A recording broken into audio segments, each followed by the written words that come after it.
cet après-midi pour ce nouveau rendez-vous, en présence donc du professeur Alain Fischer, que nous avons l'honneur d'accueillir, spécialiste de santé pédiatrique, d'immunologie.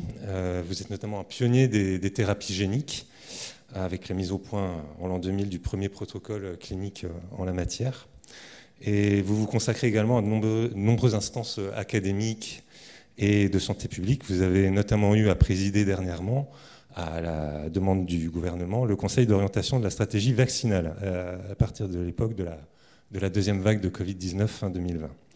Donc il y a une résonance particulière à vous recevoir aujourd'hui dans cette médiathèque qui héberge notamment un pôle dédié aux actualités et à l'information. Or, entre autres impacts de la pandémie qui sévissait pleinement il y a encore quelques mois, les problématiques de culture scientifique, de traitement et de médiatisation des informations, d'esprit critique, ont été plus vives que jamais. Je ne sais pas si ça marche, pardon. Et ceci sans parler des débats ou des lignes de fracture qui ont pu suivre la mise en place du pass sanitaire dans un certain nombre d'institutions culturelles publiques, comme la nôtre d'ailleurs. Bien sûr, je pense que vous nous proposerez un premier bilan général d'une pandémie qu'on ne peut pas encore déclarer close, d'ailleurs. Mais c'est aussi sur les questions d'imbrication entre science, cognition, choix de société, entre les régimes de l'expertise et les choix démocratiques, que vous allez partager avec nous votre analyse, vos points de vue, dans la perspective probable aussi de nouveaux épisodes pandémiques pour l'avenir, qui engageront sans doute de nouvelles adaptations et de nouveaux risques. Je précise que la conférence fait l'objet, comme toutes nos conférences dans cette salle, de manière générale, d'une captation vidéo. Donc je vous demanderai au moment des questions et des échanges avec M. Fischer de vous exprimer dans le micro, qui j'espère marchera un peu mieux que maintenant, que je ferai circuler. Bonne conférence et donc M. Fischer, je vous laisse la parole. Merci et bonjour. Donc je vais effectivement essayer de retracer un bilan de cette pandémie qui n'est pas finie. On en dira un petit mot. Ah, ça marche. Il marche, mais il faut que je parle plus fort. Est-ce que vous m'entendez mieux là? Oui, c'est que le micro amplifie, mais pas beaucoup.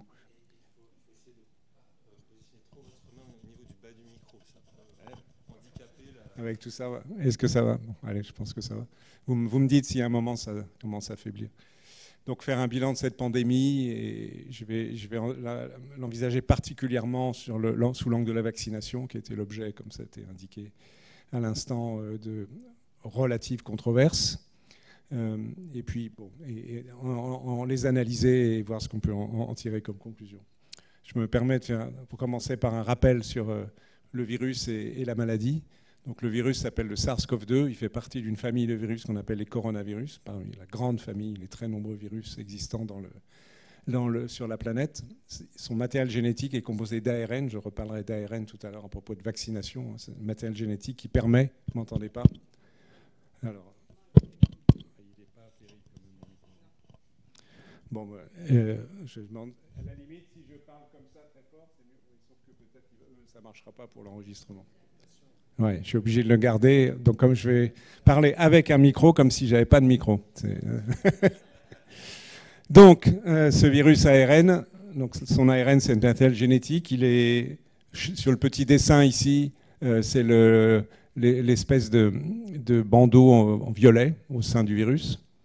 Et il a à sa surface une protéine dont je vais reparler qui s'appelle la spike en anglais, spicule en français, qui est une protéine qui donne au virus sa forme de couronne, d'où le nom de coronavirus. Et elle est très importante dans la biologie du virus, parce que c'est ce qui permet au virus de se fixer sur des cellules et entrer dans les cellules. Vous savez que les virus, pour être infectants, ont besoin d'entrer dans les cellules. Et donc c'est contre cette protéine que l'on cherche à immuniser, à vacciner. On en reparlera. Donc il y a plusieurs familles de coronavirus. Je ne vais pas entrer dans les détails. Le SARS-CoV-2, en bleu là, ça ne marche pas terrible non plus. Oui. Ouais, discret, il faut voir. En bleu, le SARS-CoV-2, il est cousin de deux autres virus qui ont donné récemment, heureusement de façon limitée, des épidémies. Je dis heureusement de façon limitée parce qu'elles ont donné lieu à des pneumonies très graves. L'une, c'est le MERS qui a frappé au Moyen-Orient, a tué quelques milliers de personnes. Mais le virus est toujours présent, mais à bas bruit. Mais il tue environ une personne sur 3 qui l'infecte. C'est considérable. Le SARS-CoV-2 tue une personne sur 100, sur 200. Donc il est beaucoup plus sévère, mais moins contagieux. Il en est de même du SARS-CoV-1, qui est le plus proche cousin du SARS-CoV-2, qui a sévi en Asie, en Chine, il y a maintenant une vingtaine d'années, aussi responsable de quelques milliers de morts. Il est très probable, pas tout à fait certain aujourd'hui, que le virus provient du monde animal, donc la maladie est une zoonose, comme beaucoup d'autres, et l'espèce animale où on trouve le virus le plus proche du SARS-CoV-2 humain est la chauve-souris, mais on ne trouve pas de virus tout à fait proche. Donc on se pose des questions sur des hôtes intermédiaires avant qu'il infecte l'homme. Et vous savez que les premiers cas ont été détectés fin novembre 2019 en Chine. Il y a un tout petit peu de discussion sur l'idée éventuelle que ce virus ait été fabriqué en laboratoire. Ce n'est pas une hypothèse très probable, mais pour être rigoureux, elle n'est pas rigoureusement exclue à ce jour. On connaît beaucoup de choses sur ce virus, comment il se fixe sur les cellules à travers une protéine qui s'appelle S2. C'est la serrure dans laquelle s'engage la clé qui permet d'entrer dans les cellules au niveau du nez, de la gorge, et puis ensuite des poumons et de provoquer la maladie. La maladie, elle est extrêmement variable entre 0 symptômes, donc ce qu'on appelle une forme asymptomatique, absence de symptômes, qui est très fréquente. Alors évidemment, ce n'est pas grave, sauf que lorsqu'on a une forme asymptomatique de la maladie, en règle, on ne sait pas qu'on est malade. Par contre, on a beaucoup de particules virales au niveau du nez et de la gorge, donc on infecte les autres. Donc ça explique en partie la grande contagiosité du virus, c'est que beaucoup de personnes sont porteurs du virus sans le savoir. Mais ensuite, il y a un gradient de sévérité jusqu'à des pneumonies très graves, ce qu'on appelle un syndrome de détresse respiratoire aiguë, avec ces infiltrats dans les poumons, et c'est de plus en plus grave en allant de la gauche à la droite et de haut vers le bas. Et si c'est très très grave, en gros, il n'y a plus d'échange gazeux, donc on meurt. Donc c'est ce qui fait l'essentiel de la gravité de la maladie, même si c'est un peu plus compliqué que ça. Heureusement, en termes de fréquence, les formes les moins sévères sont les plus fréquentes et les formes les plus sévères, le moins. Au début de la maladie, on estimait que le décès survenait une fois sur 100. Aujourd'hui, c'est moins, indépendamment des thérapeutiques, mais parce que les virus qui circulent actuellement, ils sont plus contagieux, mais moins virulents. Et ça, vous avez ici l'image en histologie sous le microscope du poumon d'une personne décédée, où il y a beaucoup de lésions. Je ne vais pas entrer en détail, mais vous pouvez voir, par exemple, dans l'image en bas à droite, qu'il n'y a pas beaucoup d'espace blanc. Dans un poumon normal, il y a plein de blancs, ce qu'on appelle les alvéoles, où il y a de l'air, et il n'y a rien d'autre. Et vous voyez que là, il n'y a à peu près plus rien, parce qu'il y a beaucoup de cellules du système immunitaire qui infiltrent, et d'autres anomalies qui sont responsables de la gravité de la maladie. On n'est pas égal face à ce virus, et on connaît aujourd'hui toute une série de facteurs de gravité, de risque. Le facteur de risque principal, c'est l'âge, je pense que vous le savez. Et si on regarde les statistiques, ce sont ici des statistiques françaises qui vous donnent, à gauche, c'est la distribution de la population générale en violet, les classes d'âge de 0 à 100 ans, et en vert, c'est la distribution en âge de la population atteinte de Covid hospitalisée. Et vous voyez qu'il y a un décalage vers le haut et qu'il y a beaucoup plus de personnes âgées de 70, 80, 90 ans hospitalisées que de plus jeunes. Et si on regarde pour les décès, c'est encore pire, parce qu'à gauche, à nouveau, en fait, ça représente les hospitalisations, et à droite, les décès, vous voyez que les décès surviennent surtout chez les personnes âgées. C'est tout à fait certain, c'est tout à fait évident. Néanmoins, il y a quand même si ce n'est pas des très grands nombres, des personnes qui décèdent, adultes ou jeunes, voire très rarement, mais il y en a quelques-uns en France, une trentaine environ, des enfants. Donc, et il y a un autre aspect qu'il faut considérer, sur lequel j'aurai l'occasion de revenir, c'est les aspects socio-économiques. On n'est pas égal face au virus lié à son âge, éventuellement lié aux maladies, je ne vais pas rentrer dans tous les détails, mais toutes sortes de maladies dont on est porteur, mais aussi en fonction de son niveau socio-économique. Si on divise les Français en 10 catégories, des plus pauvres aux plus riches, donc la catégorie 1, ce sont les plus pauvres, et la catégorie 10, ce sont les plus riches. Et qu'est-ce qu'on mesure ici ? C'est le taux relatif de risque d'hospitalisation. Le risque moyen, il est marqué par la ligne en tiret rouge. Et vous voyez qu'à l'exception du premier gradient, du premier décile, qui n'a pas l'air d'être un facteur de gravité particulier, mais en fait, c'est biaisé par le fait qu'il y a dans ce décile beaucoup de jeunes, d'étudiants, etc., qui sont beaucoup moins à risque, évidemment, que les personnes âgées. Mais ensuite, vous voyez que les personnes donc à revenus modestes, dans le décile 2 ou décile 3, ont un risque significativement plus élevé d'être hospitalisées, de mourir même, que des personnes qui ont le niveau de bile plus confortable. Donc le niveau social intervient par plein de facteurs, à vrai dire. On peut en discuter si vous le souhaitez, mais est un facteur de risque de la maladie. Alors schématiquement, il y a deux façons de faire le Covid.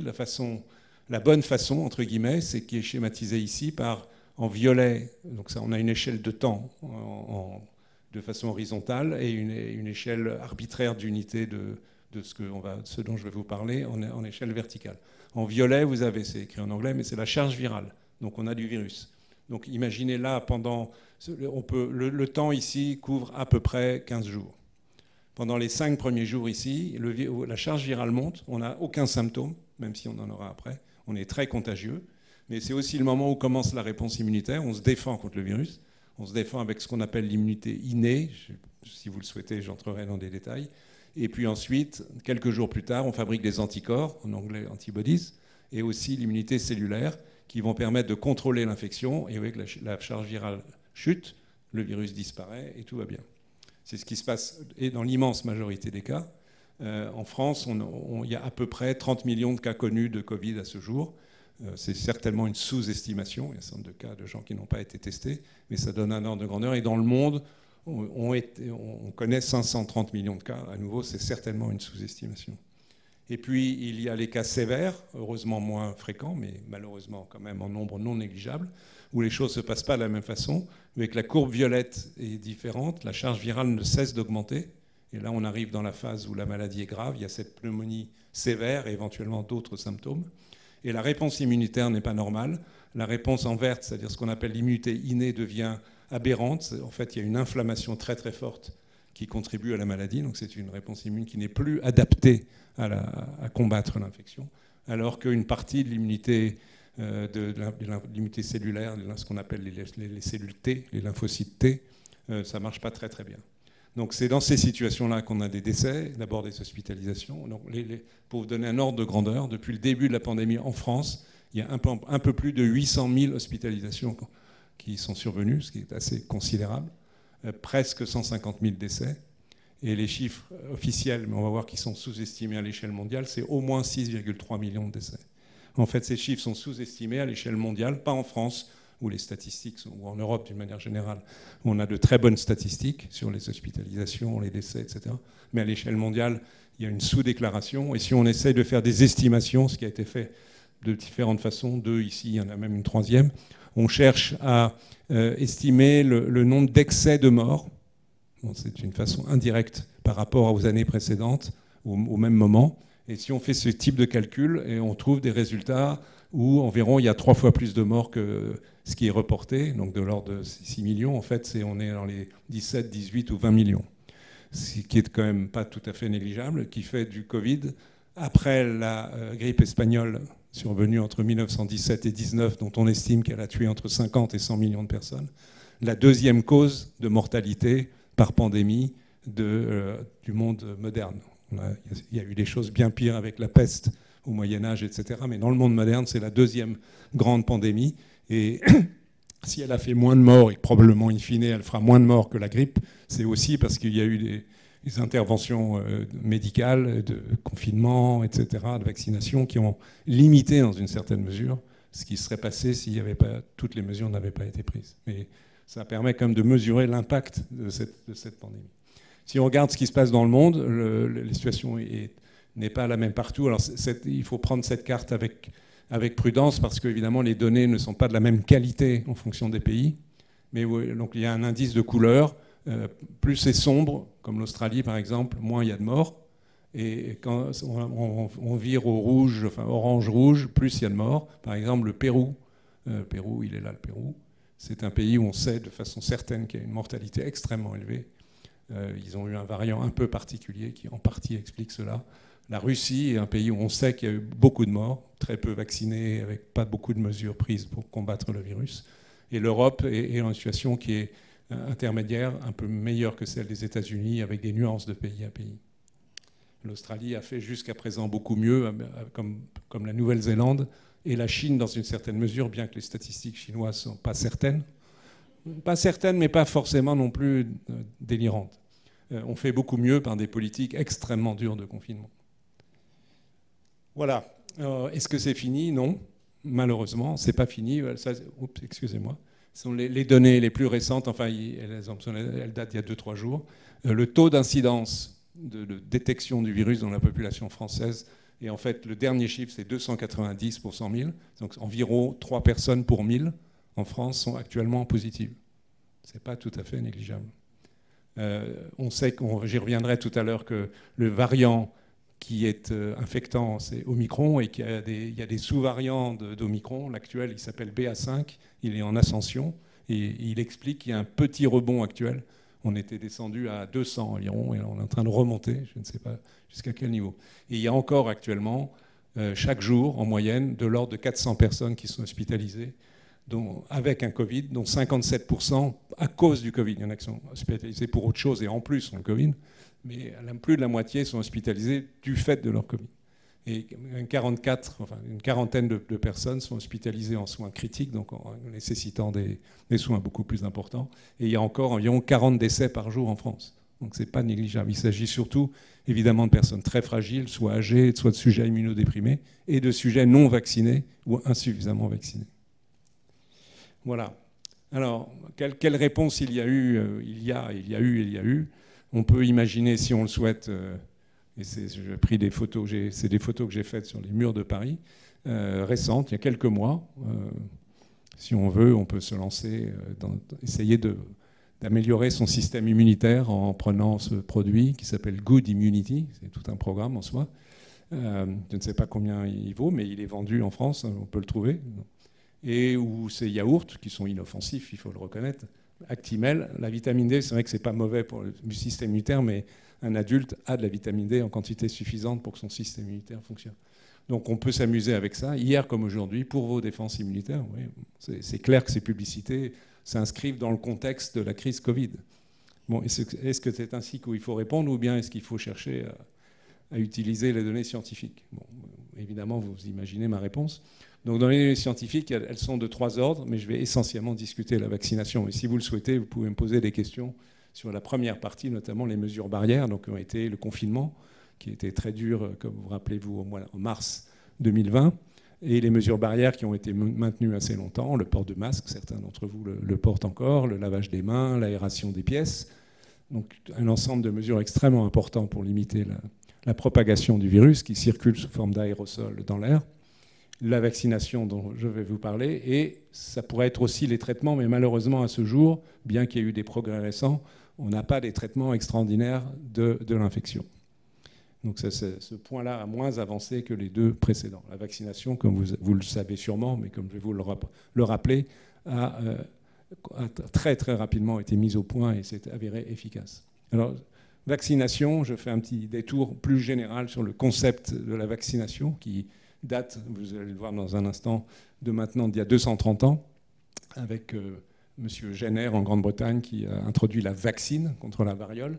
Mais d'une manière générale, sur ce fond d'affiche de propagande pour la vaccination qui date de 1952 en Chine, j'ai récupéré à Shanghai un jour où j'étais là-bas, dans un petit musée caché d'ailleurs, qui n'est pas officiel, mais il y a toute série d'affiches intéressantes, mais c'est un autre sujet.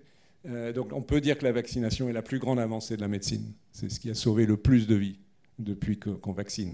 Donc avec contre la variole, puis contre le tétanos, la poliomyélite et toutes sortes d'autres maladies depuis. L'Organisation mondiale de la santé, avant le Covid, donc si on rajoute avec le Covid, il faut rajouter pas mal de nombres, environ 2,5 millions de vies sont sauvées chaque année par la vaccination dans le monde. Environ. C'est un ordre de grandeur qui est raisonnable. Et vous savez probablement qu'une maladie a été éradiquée par la vaccination, c'est la fameuse variole, et que pour d'autres, sans qu'elles se soient éradiquées sur la planète, elles ont disparu chez nous, comme par exemple la diphtérie ou la poliomyélite, qui existaient encore dans le début des années 1950 et qui ont aujourd'hui totalement disparu. Alors, comment ça marche la vaccination? Un tout petit cours d'immunologie. Donc nous avons des globules blancs qu'on appelle des lymphocytes. Vous en avez un ici sur un frottis sanguin. On en a 2 catégories, les lymphocytes T, responsables de l'immunité cellulaire, les lymphocytes B qui sont responsables de la production des anticorps. On parle beaucoup d'anticorps à propos de la vaccination ou pour d'autres tests. Donc on a tout plein de lymphocytes, et chacun de ces lymphocytes, en fait, il a un système de reconnaissance marqué à sa surface. J'ai mis ces petits traits noirs, mais vous voyez qu'à chaque fois, ils sont différents d'un cercle à l'autre. C'est pour vous donner l'idée que ces lymphocytes ne reconnaissent pas les mêmes substances, qu'on appelle les mêmes antigènes. Donc quand un virus arrive, mettons le SARS-CoV-2, un petit morceau du virus marqué par ce cercle rouge, qu'on va appeler un antigène, c'est un petit morceau de protéine, d'une des substances du virus, ou d'une bactérie ou d'autre chose, va être reconnu par le capteur à la surface de la cellule, par cette cellule-là, mais pas les autres. Donc seulement une fraction des cellules du système immunitaire. Et ça va faire en sorte que ce soit les lymphocytes T ou les lymphocytes B qui reconnaissent cet antigène, ils vont se diviser. Donc là, j'ai schématisé de 1, on passe à 4 cellules. Donc, évidemment, ce n'est pas 1 à 4, c'est de 1 à des millions. Donc il y a très rapidement une des cellules qui se divise, mais ça prend quand même quelques jours pendant lesquels il n'y a pas encore de réponse immune. Et ces cellules, au bout de quelques jours, elles sont capables d'exercer des fonctions qu'on appelle effectrices, qui vont permettre de se débarrasser du virus. Mais ça prend quelques jours, ce n'est pas immédiat. Quand on a fait le boulot, qu'on s'est débarrassé du virus, il va persister quelques-unes de ces cellules. Plus que ce qu'il y en avait avant, mais beaucoup moins qu'au moment en pleine phase de réponse immunitaire. Et c'est ce qu'on appelle la mémoire immunitaire, ces cellules-là. Donc si on est à nouveau stimulé par le même virus, c'est typiquement le principe de la vaccination, ces cellules vont s'amplifier très très vite, par ailleurs produisent des anticorps en permanence, et donc ça va bloquer l'infection au tout début. Et donc c'est le principe de la vaccination, c'est comme ça que ça marche. Incidemment, on a compris ça à peu près 150 ans après que le premier vaccin ait été mis au point. C'est que les premiers vaccins étaient mis au point de façon totalement empirique, sans aucune connaissance de tous ces mécanismes immunitaires qui ont été très progressivement décrits à partir de la toute fin du XIXe siècle et surtout pendant la seconde moitié du XXe siècle. Alors, si on applique la vaccination, il y a un point très important, même s'il l'est un tout petit peu moins pour le Covid, mais il est quand même très important, c'est que la vaccination n'est pas un acte individuel. Évidemment, il l'est physiquement, l'injection, on la reçoit personnellement. Mais l'impact de la vaccination, il est collectif. Je vais essayer de vous l'expliquer là. Imaginez, ici, évidemment, ce sont des enfants, donc ça symbolise la vaccination d'enfants, mais c'est la même chose chez l'adulte. Si on vaccine une population, et si on arrive à vacciner un très grand nombre de personnes par le vaccin, pour la rougeole, par exemple, il faut 95% de la population pour protéger la population. On va arriver à protéger non seulement les enfants en question, mais aussi d'autres personnes qui ne peuvent pas ou n'ont pas bénéficié du vaccin, des gens qui ne sont pas vaccinés. Bon, mais c'est pourquoi, si on peut les protéger, c'est pas mieux, c'est mieux. Des nourrissons, des petits bébés, alors c'est pour certaines maladies, ça joue moins pour le Covid, un tout petit peu, qui avant l'âge de 3 mois, en gros, ne sont pas vaccinés, donc peuvent avoir certaines maladies, des méningites, des coqueluches, donc contre lesquelles on vaccine. Là, les 3e et 4e aspects sont très importants. Les personnes immunodéficientes qui ne répondent pas bien à la vaccination, par exemple sur le Covid, on estime qu'il y a entre 200 000 et 300 000 personnes en France qui ont une maladie qui provoque une déficience des réponses immunitaires et donc ne répondent pas bien ou pas du tout à la vaccination. Par exemple, ce sont des gens qui ont reçu des transplantations, des greffes de reins, des greffes de cœur, etc., ou certaines situations de traitement de cancer à un certain moment. Donc ces personnes-là, elles sont ultra fragiles, ce sont elles qui meurent aujourd'hui du Covid, mais une façon indirecte de les protéger, c'est si leur entourage est vacciné. Et idem pour les personnes très âgées. Donc le point ici important, qui est conceptuellement important, parce qu'il s'oppose au principe de liberté individuelle, et c'est un sujet qui a fait beaucoup de débats, qui est remonté jusqu'au Conseil constitutionnel en France, par exemple, mais dans d'autres pays aussi, c'est que la vaccination échappe au principe de liberté individuelle, ou peut échapper, en tous les cas, dans certains cas. C'est-à-dire ce n'est pas le cas du Covid, sauf pour les professionnels de santé, mais pour les enfants, par exemple, il y a des vaccins obligatoires. Ils sont obligatoires parce que c'est l'intérêt de la société, le bien public, de vacciner le plus de personnes pour qu'ils se protègent eux-mêmes, mais qui protègent les autres. Donc c'est un principe qui se distingue encore une fois de celui de la liberté individuelle. Je me permets de mentionner cet élément qui, à mon sens, important, mais qui peut faire objet de discussion si vous le souhaitez. Alors, dès qu'il y a eu vaccination, il y a eu des opposants à la vaccination. En 1796, c'est le moment où Jenner, qui est là, en Grande-Bretagne, il travaille près de Bristol, développe la vaccine de façon totalement empirique. Et la vaccine, il a développé à partir de croûtes qui étaient sur les pieds des vaches. Donc il fait des préparations. Donc ce dessin qui se veut donc en fait est une attaque. À l'époque, il n'y avait pas d'internet, pas de télévision, pas de journaux, mais il y avait des gravures. Enfin, les journaux, il y avait des gravures. Donc M. Jenner, il est là, il fait ingérer aux gens et il inocule ici à cette pauvre dame, vue par les gens qui ont fait ce dessin, cette potion épouvantable. Et qu'est-ce qui se passe chez les gens vaccinés? Vous voyez, il leur pousse des têtes de vache, des cornes, etc. etc. Aujourd'hui, ça nous paraît complètement ridicule, mais ça reflète que le fait que dès le début de la vaccination, il y a eu des opposants, et des opposants parfois violents. Donc ça, c'était en 1796, et ça a continué. Ici, ça c'est une gravure qui vient de Grande-Bretagne du début du XXe siècle, à un moment où la vaccination, donc contre la variole, était rendue obligatoire. Et vous voyez ce que ça donne. Il y a carrément un squelette qui injecte le vaccin à l'enfant, enfin clairement avec l'idée de le tuer. Et très récemment, une image parmi des milliers, sans doute vous vous rappelez le fait que les camionneurs canadiens ont bloqué les rues d'Ottawa pour s'opposer à la vaccination parce qu'on leur demandait d'être vaccinés pour passer la frontière. Donc c'est jusqu'à aujourd'hui, évidemment. Et c'est jusqu'à aujourd'hui parce que cette affiche, je l'ai photographiée hier à Paris, dans les rues de Paris, d'un mouvement, je ne qualifierai pas, ce n'est pas le point ici, mais vous voyez que ce mouvement placarde des affiches non à la vaccination obligatoire, sachant en plus qu'il n'y a pas de vaccination, on se trouve qu'il n'y a pas de vaccination obligatoire, en tous les cas pour le Covid. Ça pourrait être dans certaines circonstances. Vous voyez que l'aiguille se prolonge par un petit tiret rouge, évidemment, qui indique le sang. Donc il y a des manifestations, et parfois très fortes et violentes.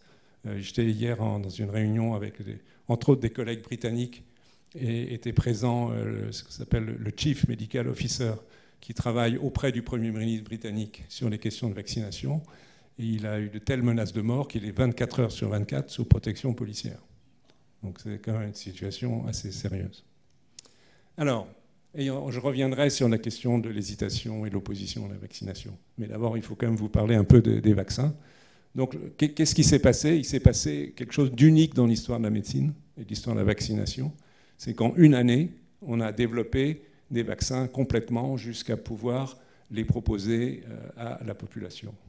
Donc, qu'est-ce qui s'est passé? À gauche, vous avez à nouveau un virus. Il ressemble un peu à celui que je vous ai montré tout à l'heure, mais ça se veut être le SARS-CoV-2.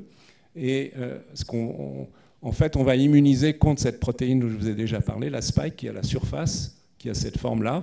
Si on la regarde de façon plus précise, avec des méthodes moléculaires plus complexes. Et donc on va immuniser les individus avec cette spike, ou plus éventuellement. Mais cette spike, elle va venir soit de son ARN, donc l'ARN qui permet de fabriquer cette protéine, ça c'est quelque chose de nouveau en termes de vaccination, je vais y revenir, mais c'est ce qui a été le plus développé, soit avec ce qu'on appelle des vaccins vecteurs, on utilise un autre virus qui n'a rien à voir, qui s'appelle un adénovirus. Adénovirus sont des virus qui provoquent des rhumes, des choses très banales, qui sont très courants. Donc on prend un adénovirus, on le modifie génétiquement. Aujourd'hui, on sait assez facilement faire cela, de telle manière qu'il soit incapable de se répliquer. Il ne peut pas donner naissance à d'autres particules virales, contrairement à un virus normal. Et dedans, on a mis le gène qui code pour la spike. Donc ce vaccin est composé d'un adénovirus modifié avec la spike. La troisième stratégie qui est plus classique, qu'on retrouve par exemple pour l'hépatite B, pour la grippe, etc., c'est d'utiliser la protéine elle-même, auquel il faut ajouter un adjuvant, une substance qui renforce la réponse immunitaire. Et puis, il y a encore, éventuellement, ce que les Chinois en particulier ont fait, c'est d'utiliser une méthode plus classique. On immunise avec tout le virus inactivé. Donc, il ne peut pas se répliquer, mais on injecte le virus. Donc, ce qui s'est passé en un an, c'est toutes les étapes de mise au point d'un vaccin. Ça implique ce qu'on appelle des études précliniques, notamment chez les animaux, des souris, des hamsters, des singes, avant de passer à l'homme. Des études cliniques, c'est ce qu'on appelle dans le jargon de la médecine, phase 1, 2, 3, je ne vais pas entrer dans les détails, mais il y a plusieurs stades très bien classifiés de comment on teste un médicament ou un vaccin avant qu'il soit utilisé abondamment. Il faut obtenir les autorisations des agences réglementaires. Alors, en Europe, c'est l'EMA, la European Medical Agency. Il faut surtout produire en milliards de doses ces vaccins, évidemment. Et puis, il faut administrer ces vaccins. Et ça, tout ça, Ça a été fait en 1 an, alors que dans le passé, les vaccins qui ont été mis au point au cours du XXe siècle, en particulier, ont mis 10 ans, 15 ans. Donc ça a été très très vite, parce qu'il y a eu une mobilisation des scientifiques, une mobilisation politique, surtout en Amérique du Nord, avec des financements massifs par plus de 10 milliards de dollars des industriels pour qu'ils produisent les vaccins sans attendre les résultats des études précliniques ou cliniques, donc ce qui a permis de gagner énormément de temps. Alors aujourd'hui, on dispose des vaccins en France qui sont marqués en rouge ici. Vaccins ARN, tout le monde connaît les noms, Pfizer et Moderna, qui sont assez proches mais pas rigoureusement identiques. Il y avait 2 vaccins fondés sur les vecteurs adénoviraux, un développé par la société AstraZeneca, l'autre Janssen, et vaccins sous forme de protéines recombinantes, Novavax, et on attend un jour, on l'espère toujours, un vaccin venant de chez Sanofi. Par ailleurs, donc, il y a les vaccins de virus inactivés qui sont essentiellement utilisés en Chine. Il y en a un qui s'appelle Sinovac, l'autre Sinopharm. Il faut savoir que ces vaccins-là sont ceux qui ont été le plus administrés dans le monde. Parce que déjà 3 milliards de doses en Chine, plus ils ont été exportés dans un certain nombre de pays. Mais néanmoins, les vaccins ARN ont été utilisés maintenant, il y a à peu près au moins 2 milliards de doses injectées dans le monde. Donc c'est tout à fait considérable. Voilà. Alors, souvent, quand on évoque ces vaccins ARN, et enfin, chez les gens qui sont hésitants, réticents, voire réfractaires, ils disent c'est pas possible d'injecter un produit qui a été mis au point si rapidement, c'est pas sérieux, c'est pas rigoureux, donc ce produit, il n'est pas fiable. En fait, il faut savoir qu'en amont de ce qui s'est passé et qui aboutit au début de la vaccination en janvier 2021, en gros, il y a 60 ans de recherche, plus de 60 ans même. Et l'histoire de l'ARN messager, je ne vais pas vous la raconter en détail, mais c'est intéressant de s'y arrêter une seconde. C'est que les ARN messagers qui sont présents dans toute notre cellule. Je vous rappelle que les ARN messagers, c'est le message, comme leur nom l'indique, qui transporte l'information génétique des noyaux, là où il y a les gènes, l'ADN, vers le cytoplasme des cellules, où il y a des petites usines à fabriquer des protéines qu'on appelle les ribosomes. Donc c'est un transporteur d'informations qui permet de fabriquer les constituants principaux de notre corps qu'on appelle les protéines. Donc nos cellules sont pleines d'ARN messagers en permanence. Mais ces ARN messagers, donc, qui sont présents dans toutes les espèces vivantes, ont été découverts en 1961 par 2 équipes, dont une à laquelle a participé un chercheur français célèbre, mort récemment, qui s'appelle François Gros. Et depuis, il y a eu plein de travaux, je ne vais pas vous les énumérer, où petit à petit, on a compris de mieux en mieux comment fonctionnaient ces ARN messagers. Et à un moment donné, les chercheurs, on s'est dit, peut-être qu'on peut utiliser ces ARN pour apporter de l'information dans des cellules dans un but thérapeutique. Donc ça commence dans les années 90-2000, mais ça ne marche pas bien. En fait, à chaque fois qu'on fait ça, on tue les cellules, ça ne se passe pas. Et ça, le changement arrive ici. Oui. En 2005-2009, des chercheurs dont le nom va apparaître sur la diapositive suivante ont modifié ces ARN un tout petit peu, et permettant que les cellules qui les reçoivent ne soient pas l'objet d'une réponse inflammatoire très forte et ne meurent pas. Et ça a permis la mise au point de vaccins. D'abord testé depuis 13 ans maintenant contre le cancer, mais il faut reconnaître que les résultats ne sont pas tout à fait probants en ce qui concerne le cancer. Et puis 2020, le Covid. Donc, d'une certaine façon, c'est une image un peu particulière de dire les choses ainsi, le Covid est tombé au bon moment. Au bon moment parce qu'on était prêt, sur le plan scientifique et technologique, à développer ces vaccins. Alors, c'est un peu plus compliqué ce qui est là, mais c'est quand même vous expliquer cette mise au point. Donc, l'ARN messager, il se présente soit sous forme d'un brin ou de 2 brins d'ARN, si on le fait rentrer dans des cellules. En fait, il est détecté par des capteurs qui ont ces noms compliqués, là, sur la gauche, qui détectent la présence de ces ARN. En fait, c'est une réponse d'une cellule à un envahisseur. C'est une réponse immunitaire normale contre un virus, sauf que c'est des ARN qu'on injecte artificiellement. Et ils vont déclencher une réponse inflammatoire très forte, notamment ce qu'on appelle les interférons de type 1 ici. Et si c'est très très fort, la cellule meurt. Donc c'est ce qui se passe expérimentalement si on injecte de l'ARN dans des cellules en quantité un peu importante. Donc l'astuce des chercheurs dont le nom apparaît ici, Katalina Karikó, qui est une chercheuse biochimiste d'origine hongroise, qui a fait néanmoins l'essentiel de sa carrière aux États-Unis, et Drew Weissman, ils ont modifié les ARN, je ne vais pas entrer dans les détails, mais sur le plan chimique, pour qu'ils restent quand même codant normalement les protéines qu'on veut qu'ils codent, mais ils sont beaucoup moins inflammatoires. Et ils ont aussi purifié une partie des ARN. Et en faisant ces 2 opérations, ils ont rendu les ARN utilisables en thérapeutique pour vacciner. Et un troisième chercheur qui a joué un rôle important, c'est un Canadien qui s'appelle Peter Cullis. Lui, il a développé ces nanocapsules donc de lipides. C'est des petites boules de graisse qui mesurent 100 nanomètres, ça veut dire un dixième de millionième de mètre. Okay, c'est à peu près la taille du virus d'ailleurs, environ. Et au sein, je ne vais pas rentrer dans les détails de la composition, mais il y a quelques astuces. Il y a les brins rouges, là, c'est l'ARN. Donc ils sont transportés dans ces petites boules de graisse, et c'est ces petites boules de graisse qu'on a reçues dans le bras, avec lesquelles on est vacciné. Et si ce chercheur a mis au point ces petites boules de graisse avec des propriétés très intéressantes qui font qu'elles s'ouvrent au bon moment dans les cellules, elles libèrent l'ARN et qui est capable de vacciner. Donc ce sont 3 chercheurs qui ont joué un rôle absolument majeur dans le développement des vaccins. Donc cette diapo est aussi un peu compliquée, mais c'est expliqué en 2 mots comment ça fonctionne. Donc le vaccin, il est là, la boule de graisse, elle entre dans certaines cellules qui sont les cellules qui permettent d'induire les réponses immunitaires, cellules qui présentent l'antigène. Et elles vont être, l'ARN donc est traduit, en anglais translated, en protéines, c'est le terme consacré. Donc voici la spike, elle est là. Et cette spike, elle va être visible par les cellules du système immunitaire, par les récepteurs qui sont à la surface, et vont activer ici des lymphocytes T, mais aussi des lymphocytes B. Et au passage, l'ARN et les lipides et les boules de graisse activent un peu de ce qu'on appelle l'immunité innée, ce qui est en dessous.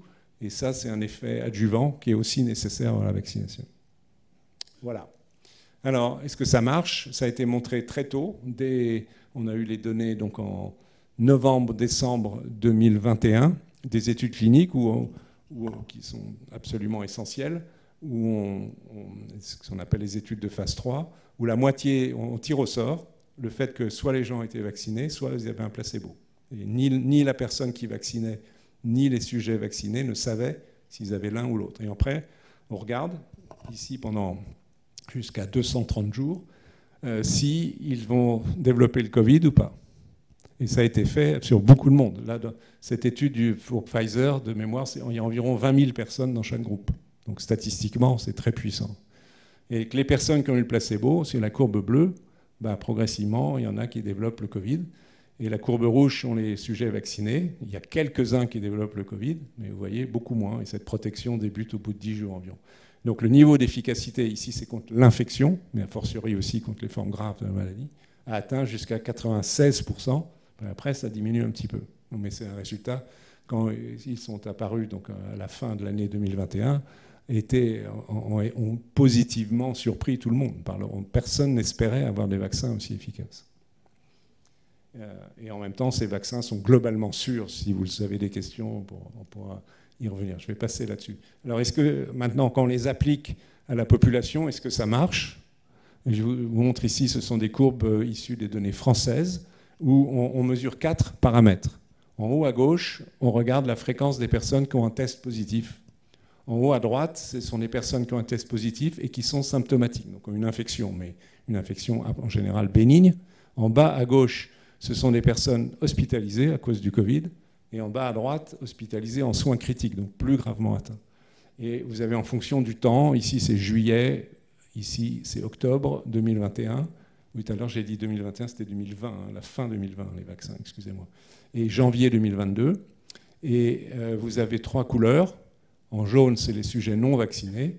En bleu, les sujets qui ont été vaccinés mais n'ont pas eu le rappel, donc la 3e dose. Et en rouge, les personnes complètement vaccinées à ce moment-là. En tous les cas, vous voyez que très clairement, il y a moins de personnes positives si on est complètement vacciné. Il y a moins de personnes malades. Il y a encore moins de personnes hospitalisées ou hospitalisées en soins critiques. Les données sont tout à fait claires. Et on peut regarder par classe d'âge. Par exemple, si on prend la population des 60-79 ans, c'est exactement la même chose, mais c'est encore plus important. Ou la population la plus fragile, les plus de 80 ans, vous voyez que les différences sont tout à fait nettes. Donc clairement, ces vaccins sont efficaces. Une autre façon, à contrario, c'est d'essayer de faire des corrélations entre taux de vaccination et infection dans d'autres régions. Je prends un exemple de l'Allemagne. C'est la situation au 24 novembre 2021, donc il y a 6-7 mois. Et par Länder allemand, vous avez ici à gauche le taux d'incidence. Donc plus c'est sombre, plus il y a de cas. Avec la région où il y a le plus de cas, c'est ici, c'est la Saxe, l'ex-Allemagne de l'Est. Et ici, c'est la vaccination. Plus c'est sombre, plus on est vacciné. Et vous voyez que c'est une image en miroir pratiquement, et la Saxe est la région, le land allemand, le moins vacciné. C'est une corrélation, ce qui n'établit pas strictement une relation de cause à effet, mais enfin, la probabilité qu'il y ait un lien entre les deux est plus que forte. Voilà, je vais passer ça pour ne pas être trop long. En plus, c'est bizarre ce qui se passe là. Donc, il y a un truc qui est parti, mais c'est pas grave. Alors, le virus, il a évolué, malheureusement, parce que s'il n'y avait pas eu les variants, mais ce n'est pas une surprise qu'il y ait des variants, on aurait pu espérer par une immunité collective, en vaccinant à peu près 70% de la population, compte tenu de la contagiosité du virus telle qu'elle était initialement, on aurait pu se débarrasser du virus. Mais le virus, il n'a rien voulu savoir, il a évolué. Et il évolue parce qu'à chaque fois que son matériel génétique, son ARN est copié, c'est une enzyme qui fait le job, qui s'appelle une ARN polymérase. Et cette enzyme, elle se trompe un peu, fait des fautes d'orthographe. Si vous voulez imaginez, vous copiez un texte, de temps en temps, vous allez faire une faute d'orthographe. Normalement, il y a des systèmes de correction dans nos cellules. Quand on recopie de l'ARN ou de l'ADN, il y a des systèmes de correction. Mais ces virus-là ont très peu de systèmes de correction. Donc il y a tout le temps des mutations qui apparaissent. Donc ces mutations, elles peuvent être négatives, délétères pour le virus. Celui-là, il disparaît. Elles peuvent être neutres, c'est très fréquent. Et une fois de temps en temps, elles peuvent procurer un avantage au virus, c'est-à-dire qu'il se divise plus, il est plus infectant, ou il échappe à la réponse immunitaire. Et c'est comme ça qu'il y a une sélection de variants successifs. Il faut savoir qu'il y a des millions de variants, c'est considérable. Mais ceux qui ont vraiment été responsables de vagues, ils sont là. Donc le point de départ, il est ici. Ça, c'est la souche dite Wuhan, la première isolée en Chine. Et ensuite, on a eu, si on prend le cas de la France, on a eu Alpha, qui est là. Donc l'arbre, c'est une phylogénie de l'évolution des souches fondée sur les séquences. On peut différencier et reconstituer l'arbre de développement de ces virus. Alpha, qui est venu de Grande-Bretagne. On n'a pas eu, nous, bêta et gamma. Bêta, il était essentiellement en Afrique du Sud et gamma au Brésil. Par contre, on a eu Delta. Delta, ça a été l'été dernier et au début de l'hiver dernier. C'est un virus qui a provoqué beaucoup d'hospitalisations et de décès. Et plus récemment, à partir de novembre-décembre 2021, on a eu le fameux Omicron, avec lui-même des sous-variants. D'abord BA1, BA2, et actuellement, celui qui nous embête un peu, qui fait que ça remonte en France, c'est BA5. C'est celui-là. Et il y en aura sûrement d'autres. C'est impossible qu'il n'y en ait pas d'autres. Il faut le savoir. Il faut vivre avec et voir ce que l'on peut faire. Alors, le variant Omicron, il est là. Ici, c'est la séquence, c'est la fameuse spike du virus Wuhan, de Delta et d'Omicron. Et à chaque fois qu'il y a quelque chose d'écrit, c'est qu'il y a des nouvelles mutations. Vous voyez qu'il y a plein de mutations. Donc, il change et il fait qu'il est moins sensible à la réponse immunitaire. Il est plus transmissible ou contagieux, si vous voulez. Par contre, la bonne nouvelle, c'est qu'il est moins sévère. Et c'est l'un compensant à peu près l'autre. Et si on regarde, ça c'est les différents variants tels qu'ils sont colligés dans une base mondiale de données. Il y a des travaux très intensifs qui sont faits pour suivre ce virus. Vous voyez, ici on est en début 2020, ici ça s'arrête à janvier 22, mais on a successivement, ça c'est Wuhan, ça c'était un léger variant, il y a juste une petite différence, ça c'est le variant britannique ici, et ici c'est Delta et Omicron. Donc ils se succèdent, celui qui a un avantage sur le précédent chasse l'autre. Alors il y a des petites variations géographiques dans tel ou tel endroit, mais ça finit par se propager dans le monde entier, évidemment, vu la circulation humaine. Alors pour Omicron, le problème, c'est que la vaccination classique, avec 2 doses, fait que ça déclenche la production de moins d'anticorps que par exemple Delta. Vous avez ici, on teste des anticorps, voir comment ils neutralisent, ils inactivent le virus au laboratoire à partir du sang d'un individu vacciné. Et vous voyez qu'ici, c'est très bas, les valeurs, je n'entre pas dans les détails, mais ici, c'est beaucoup plus bas que pour Delta. Donc, il y a une perte d'efficacité. On peut mesurer exactement. Par contre, la bonne nouvelle, c'est que si on fait un rappel, tac, ça remonte. Donc, au bout de 3 doses, on a une réponse immunitaire efficace, en tout cas en production d'anticorps. C'est imagé ici. Si vous avez la réponse neutralisante après 1 dose, après 2 doses, après 3 doses, d'un vaccin ARN en l'occurrence. Donc si on regarde la neutralisation du virus initial, Wuhan, c'est la courbe bleue.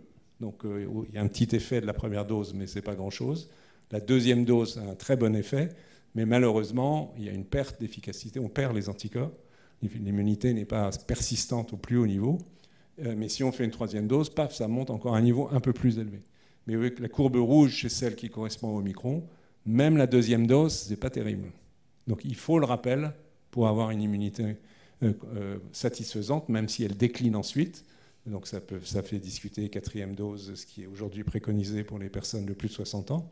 Pour ces raisons-là, la 4e dose, si je dessinais ce qui se passe, ça remonte exactement au niveau de la 3e dose, on est là, puis après ça recommence à décroître. Mais ça protège au moins un bon moment. Donc la vaccination est très efficace, mais ce n'est pas parfait, puisque l'effet est quand même limité dans le temps et protège plus contre les formes graves de la maladie que de l'infection. Mais enfin, c'est le plus important, c'est de protéger contre les formes graves. Donc de fait, ça c'est la protection cette fois-ci contre l'infection. Regardez juste la courbe en cercle gris, c'est la protection contre Omicron après 2 doses. Vous voyez que c'est quand même pas négligeable au début, mais c'est quand même que 65%, mais ça tombe à 10% à 6 mois. Mais la bonne nouvelle, c'est que si on a le rappel, tac, ça remonte, on est à peu près 70, et ensuite ça recommence à descendre. Donc il y a une bonne protection, et là c'est pour l'infection, pour les formes graves c'est plus de 80%, au moins 3 mois. Donc ça justifie, c'est sur ces données qu'ont été faites les recommandations que tout le monde, à partir de l'automne dernier, est un rappel, et c'est aussi sur ce type de données, excusez-moi, que depuis le début de l'année, on recommande la vaccination des sujets de plus de 60 ans, d'avoir une 4e dose. C'est fondé sur ce type de raisonnement. Donc, est-ce que les Français sont vaccinés? Dans l'ensemble, oui. On va discuter ensuite d'une série de problèmes, mais fondamentalement, c'est un succès. Vous voyez ici, en fonction du temps, depuis janvier 2021 jusqu'à presque maintenant, les taux de vaccination par classe d'âge. Et globalement, si on prend la population des Français âgés de plus de 12 ans, puisque les adolescents ont été vaccinés à partir de l'été dernier, 93% d'entre eux ont reçu la primo-vaccination, les 2 premières doses, ce qui est pas mal. Ce n'est pas 100%, mais c'est pas mal. Ça aurait été suffisant pour complètement faire disparaître le virus s'il n'avait pas muté. Mais il a eu le mauvais goût de muter, c'est ainsi. Et si on prend tous les Français, tous âges confondus avec les enfants, qui sont très peu vaccinés, ça on n'y arrive pas en France, on a un taux de couverture de 81%. Ce qui n'est quand même, à l'échelle de comparaison mondiale, on est plutôt dans les meilleurs. On n'est pas tout à fait les meilleurs. Les meilleurs sont les Portugais et les Espagnols, mais on est juste derrière avec d'autres pays d'Europe. On a fait beaucoup mieux que les Américains, par exemple, ou que les Britanniques. Enfin, beaucoup mieux, un peu mieux que nous. Et pour le rappel, c'est pas mal, mais on est à 40 millions de personnes ayant reçu le rappel, à peu près. C'est 80% des personnes éligibles, donc qui avaient déjà eu les 2 premières doses. C'est un peu embêtant parce que 20% de ces personnes, alors il y en a qui ont été infectées entre-temps, évidemment après une infection on est protégé, mais ça veut dire quand même qu'il y a des personnes qui ne sont que insuffisamment vaccinées, et parmi celles-là, il y en a ce sont celles qu'on peut retrouver à l'hôpital, voire mourir éventuellement.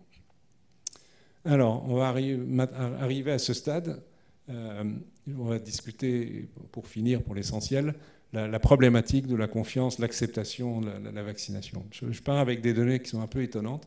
C'est une statistique mondiale qui a été faite, chaque cercle est un pays, qui est une publication scientifique récente, où on a 3 diagrammes. Et à chaque fois, en axe vertical, c'est la couverture vaccinale contre le Covid. Et en axe horizontal, c'est la confiance dans le gouvernement, la confiance interpersonnelle, donc dans la vie sociale, et à droite, c'est la corruption du gouvernement. Et la France, je l'ai pointée, elle est là, là et là. Donc en termes de confiance dans le gouvernement, on est un peu en dessous de la moyenne. Mais il y a pire que nous. En moyenne, on n'aime pas trop nos gouvernements. Néanmoins, vous voyez que globalement, oublions la France un instant, il y a une certaine corrélation entre le taux de couverture vaccinale et la confiance dans le gouvernement, les Chinois étant les meilleurs. Apparemment, les Chinois ont confiance dans leur gouvernement. C'est ainsi. Après, bon, je sais pas, les Canadiens sont ici. Mais vous voyez, alors, donc si on était strictement dans la courbe, on devrait être à peu près ici. On est au-dessus, ce qui veut dire qu'on a une couverture vaccinale qui est meilleure que ce qu'elle est attendue par rapport à notre confiance moyenne, évidemment, très variable d'une personne à l'autre, dans le gouvernement en France. Mais c'est pas inintéressant de voir que la notion de confiance apparaît.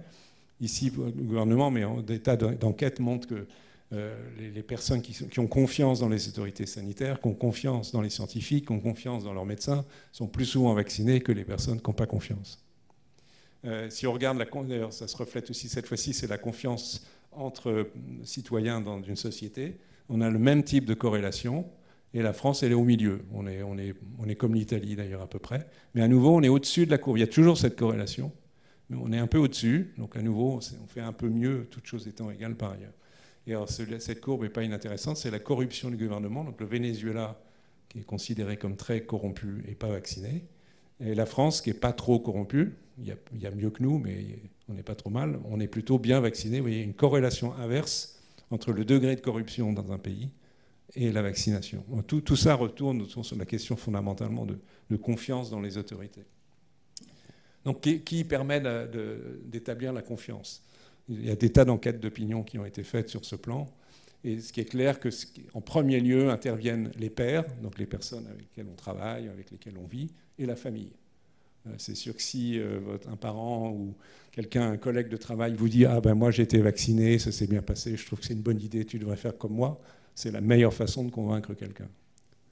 Les deuxièmes intervenants majeurs sont les soignants de proximité. En premier lieu, les médecins généralistes. Les gens s'adressent à leur médecin généraliste. Docteur, qu'est-ce que vous pensez? Est-ce que je dois me faire vacciner? Alors, la plupart du temps, les médecins généralistes savent répondre, mais il y a quand même en France 10-15% de médecins généralistes qui posent problème, qui en gros sont anti-vax. Notamment dans le sud-est, il y a des enquêtes en Provence, etc. Quelques soucis là-dessus. Mais quand même, globalement, c'est une source très importante d'information et de confiance. Les médias, nettement moins, un petit peu, et parfois, évidemment, de façon pas tout à fait orthodoxe. Et l'école, malheureusement, pas assez utilisée en France. Il y a des pays où on vaccine à l'école. Et c'est très très bien de vacciner à l'école, parce que d'abord on vaccine tous les enfants, quelle que soit leur origine. Et par ailleurs, on parle de la vaccination. On explique la vaccination aux enfants. Et les enfants à qui on a expliqué la vaccination, ils en parlent à leurs parents. Donc c'est gagnant, gagnant, gagnant. Mais en France, on a très peu. La médecine scolaire est sous-développée. Elle s'est rétrécie comme peau de chagrin. Et donc on utilise peu cette arme, ce qui est bien dommage. Mais d'une manière générale, c'est en particulier, je pense, aux médecins, mais pas uniquement, aux pharmaciens, infirmiers, etc. C'est normal que les gens aient peur, a priori. On arrive avec un nouveau vaccin, une nouvelle maladie, il y a plein d'inconnus. C'est au minimum normal que les gens se posent des questions et éventuellement aient peur. C'est absolument normal. Donc je pense qu'il faut accepter cela. Enfin, nous, médecins, nous devons accepter cela, et les professionnels de santé en général. Et nous devons répondre à cela en donnant des explications qui soient intelligibles, en fonction du niveau de connaissance des personnes, qui soient réelles et qui soient transparentes. Enfin, on ne cache pas les choses. Et le faire avec empathie, c'est un point général de la médecine. Les médecins, ils doivent être à la fois scientifiques, utiliser toutes les données scientifiques accessibles, et savoir parler avec leurs malades, considérer que leurs patients sont, je pense qu'on a tous l'expérience de cela, des interlocuteurs avec lesquels on parle en fait d'égal à égal. Et si on ne met pas ça en avant, on n'y arrive pas. Donc si on respecte ces règles, on arrive à gagner. Et probablement c'est ce qui s'est passé en France quand même, globalement, même si j'ai critiqué au moins l'école. Les enquêtes d'opinion montraient qu'en janvier 2021, 50% des Français se disaient prêts à être vaccinés. Seulement 50%. Et en fait, on est arrivé en juin à 80%. Donc il y a eu un gain de 30% uniquement par les explications, encore une fois, des pairs, la famille, les soignants, etc. Donc cela a joué, mais il y a des limites. Et les limites, on est arrivé en juin, début juillet 2021, à une situation de plateau dans la courbe de couverture vaccinale. Et il restait donc 20% de Français non vaccinés, ce qui n'est pas négligeable. Et c'est ça qui a induit l'utilisation, la mise en place du pass sanitaire, devenu ensuite le pass vaccinal, où l'idée était d'abord fondée sur des données qui montraient que si on était vacciné, on était bien mieux protégé si on allait dans une collectivité, dans une salle comme ici, au café, au cinéma ou autre, si on avait été vacciné que si on n'avait pas été vacciné. Donc on pouvait se permettre de rouvrir un certain nombre de lieux sociaux pour les gens vaccinés. Et par ailleurs, évidemment, c'est une très forte incitation à la vaccination. Alors ça a été pas mal décrié, l'objet, vous le savez sûrement, de beaucoup de discussions, de critiques. Il y a eu un débat politique au Parlement sur cette question. Ça a été passé comme une loi, et ça a marché. Vous avez ici la courbe de couverture vaccinale donc en France, en bleu. Vous voyez que c'est selon ce que je vous disais, jusqu'à juin, ça marche bien, puis ça ralentit. Oui, clairement, ça ralentit. Et si on fait une projection, à partir de là, c'est une modélisation. Mais si on projette cette courbe, s'il n'y avait pas eu de passe sanitaire, on a la courbe rouge. Et la courbe réelle, c'est la courbe bleue. Donc le différentiel entre le bleu et le rouge, c'est ce que le pass sanitaire a permis de gagner. 13 points de vaccination. C'est absolument considérable, 5 millions de personnes. Donc je pense personnellement, enfin, j'ai participé à la mise en place de cette mesure, que c'était une excellente idée qui a sauvé des milliers, probablement des dizaines de milliers de vies, permis de rétablir une certaine activité économique dans le pays, etc., etc. Elle a été fortement décriée, mais de mon point de vue, à tort. Mais on peut en discuter. Je sais que certains, j'ai eu des débats avec des gens qui considèrent que c'est une atteinte à la liberté individuelle, etc., etc. Mais je reviens à ce que je vous ai dit tout à l'heure sur le fait que la vaccination échappe aux règles de la liberté individuelle parce qu'on défend un intérêt collectif qui est au-dessus de chacun d'entre nous. Alors, la vaccination, malgré tout, n'a pas toujours, dans toutes les populations, fonctionné parfaitement. Chez les sujets âgés de plus de 80 ans, il y a à peu près 10% des gens qui ne sont pas vaccinés, alors que sont les plus à risque. Donc 10% de personnes déjà sont assez isolées, malheureusement, qu'on n'a pas réussi à vacciner. Certains patients atteints de formes de maladies chroniques qui se cachent, entre guillemets, du système de santé. Des personnes en situation de précarité, un petit peu, vous allez le voir.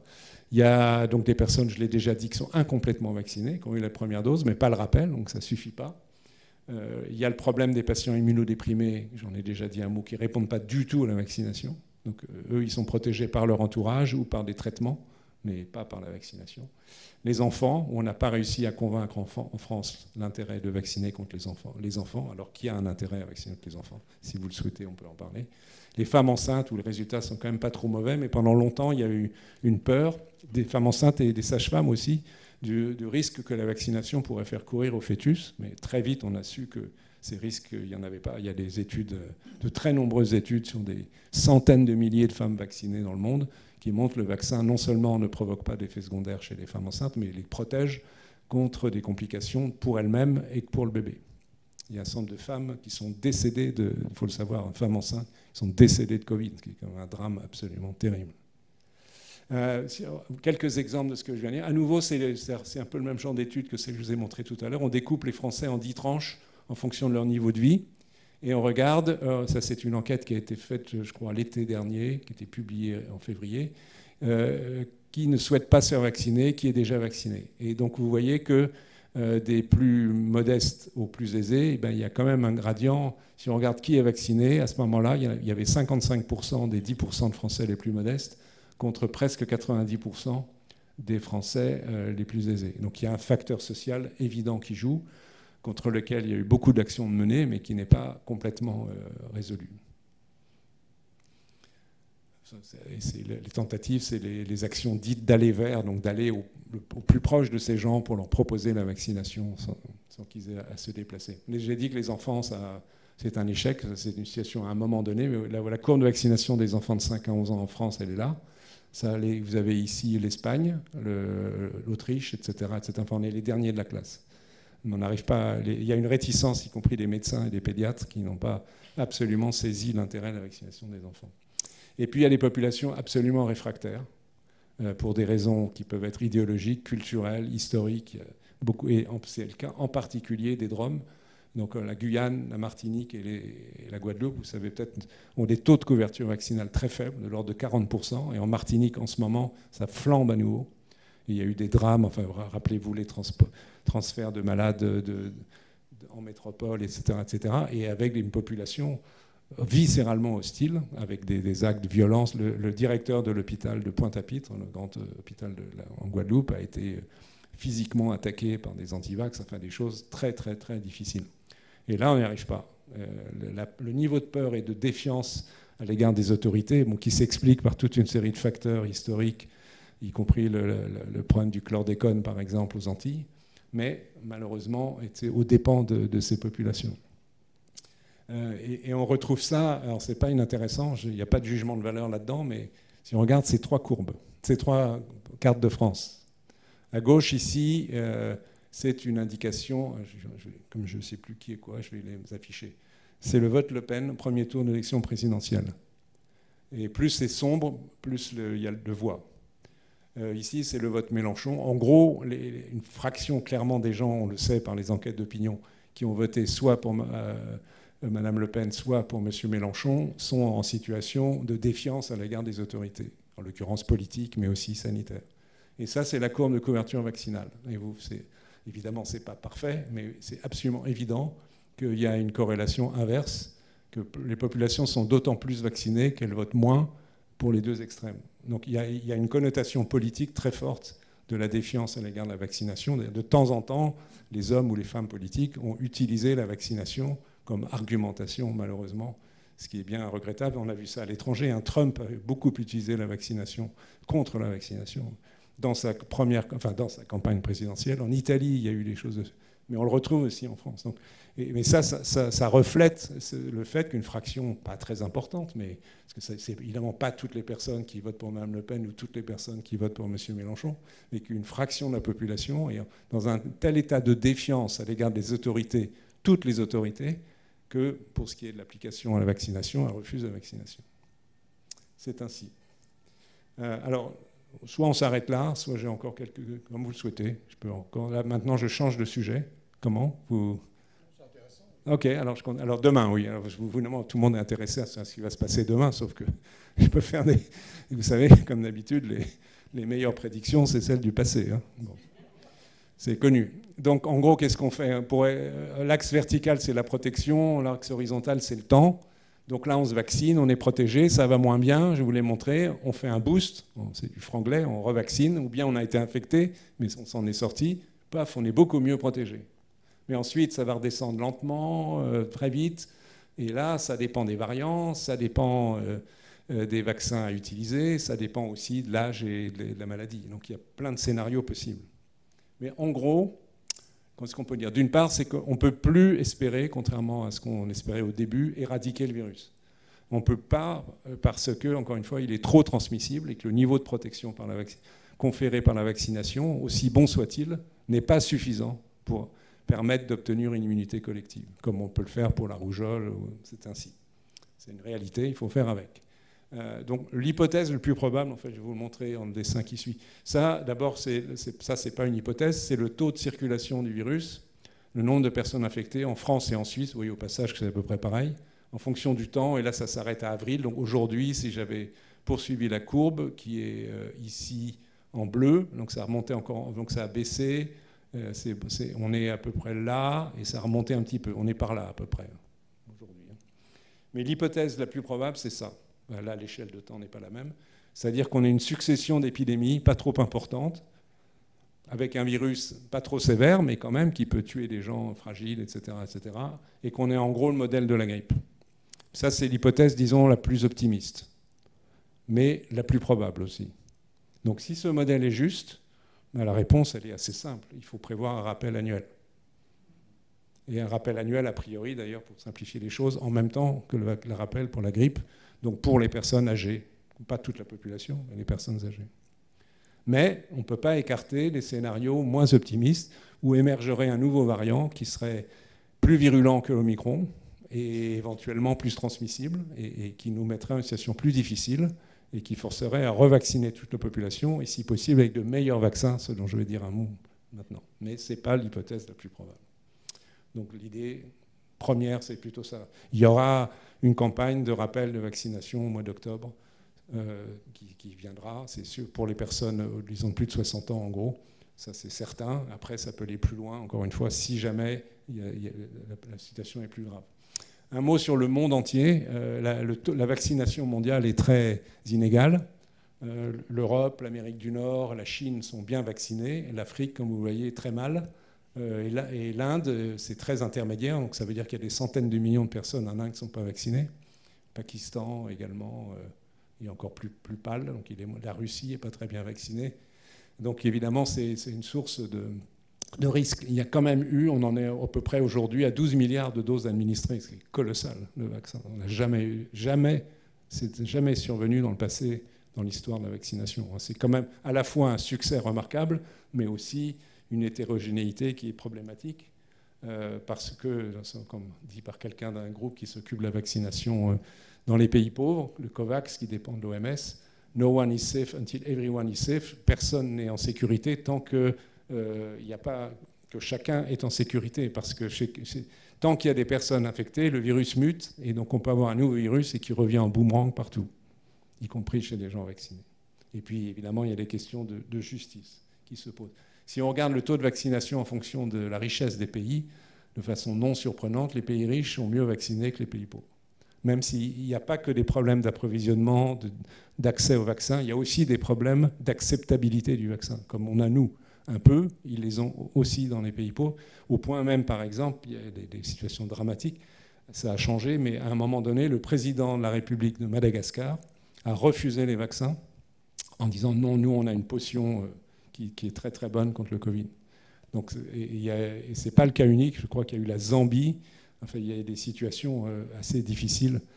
Donc, c'est pas si simple que ça d'arriver. Il y a beaucoup de facteurs qui jouent pour arriver à compenser ce déficit de vaccination des pays pauvres. Alors, le futur des vaccins, et avec quel vaccin on sera vacciné à l'automne?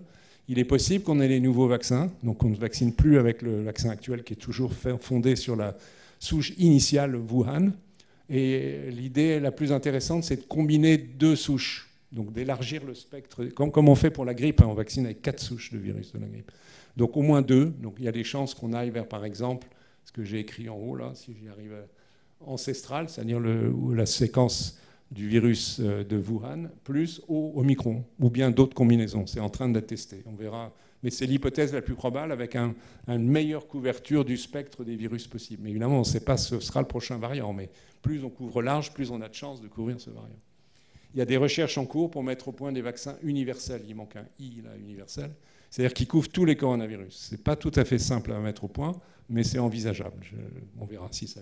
Et puis il y a les vaccins muqueux, c'est-à-dire d'avoir une instillation nasale. Il n'y a plus de piqûres, c'est formidable.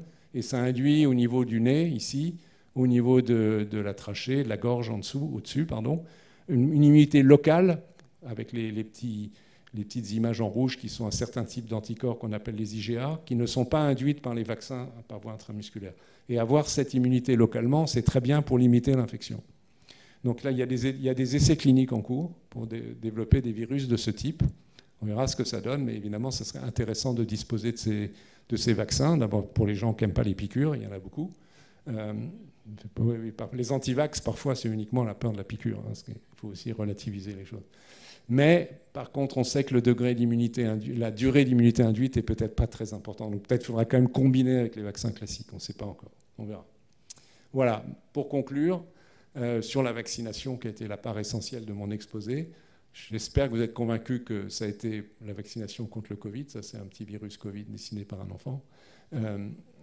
Un virus SARS-CoV-2 plutôt. Donc c'est une avancée scientifique majeure, fondée sur, encore une fois, des dizaines d'années de recherche, d'abord fondamentale, puis appliquée. Évidemment, initialement, avec pas la moindre idée d'application au vaccin. C'est le principe de la recherche fondamentale. Et qui s'est traduit une action de santé publique extrêmement efficace, qui a sauvé, on ne sait pas exactement combien de vies, mais probablement, si je devais faire une estimation en France, je dirais 150 000 à 200 000 personnes, grâce au vaccin, ne sont pas mortes. Des centaines de milliers n'ont pas été hospitalisés. Et on a évité des mois je trouve plus le mot merci, en anglais, de confinement. Donc c'est vraiment une avancée extraordinaire, malgré quoi qu'en disent certains. Il y a de nouvelles perspectives vaccinales, on en a parlé, et puis aussi une nouvelle application des vaccins ARN pour d'autres maladies infectieuses.